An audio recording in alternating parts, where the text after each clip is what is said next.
నమస్తే mood of ఆంధ్రకు స్వాగతం.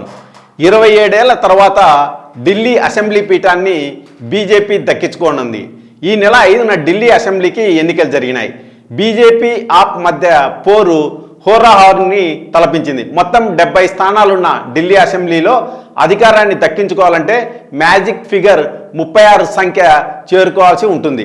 ఇప్పటి వరకు అందుతున్న సమాచారం మేరకు బీజేపీ మ్యాజిక్ ఫిగర్ను దాటింది. బీజేపీ 39, ఆప్ 31 స్థానాల్లో ఆధిక్యతలో ఉన్నాయి. కాంగ్రెస్ కేవలం ఒకే ఒక్క స్థానంలో ఆధిక్యతలో ఉండడం గమనార్హం. ఢిల్లీలో ఆప్ 10 ఏళ్లుగా అధికారంలో ఉంది. బీజేపీకి కేజ్రీవాల్ కొరకరాని కొయ్యగా మారినారు. ఎలాగైనా ఢిల్లీలో ఆప్ని మట్టి కరిపించాలని బీజేపీ సర్వశక్తులు ఒడ్డింది. ప్రధాని మోదీ, కేంద్ర హోంశాఖ మంత్రి అమిత్ షా గారు, ఇతర బీజేపీ అగ్రనేతలు ఎన్నికల్లో పెద్ద ఎత్తున ప్రచారం చేసినారు.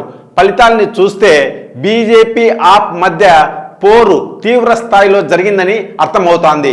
మాజీ ముఖ్యమంత్రి కేజ్రీవాల్ న్యూఢిల్లీ అసెంబ్లీ స్థానం నుంచి స్వల్ప మెజార్టీతో ముందంజలో ఉండడం గమనార్హం. పోస్టల్ బ్యాలెట్లలో తన సమీప బీజేపీ అభ్యర్థి కంటే కేజ్రీవాల్ వెనుకబడి ఉన్నారు. కానీ ఈవీఎం కౌంటింగ్లో నెమ్మదిగా కేజ్రీవాల్ పుంజుకుంటా అన్నారు. అలాగే సిసోడియా, ఢిల్లీ సీఎం అతిషి తదితర ఆప్ ముఖ్య నేతలు ఇప్పుడిప్పుడే లీడ్లోకి రావడం విశేషం.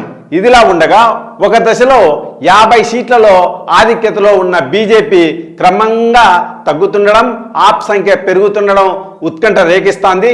అయితే ఈ హెచ్చుతగ్గులు అనేవి మారుతూ ఉంటాయి. కానీ ఓటింగ్ సరళిని చూస్తే నువ్వా నేనా అన్నట్టు సాగుతోంది.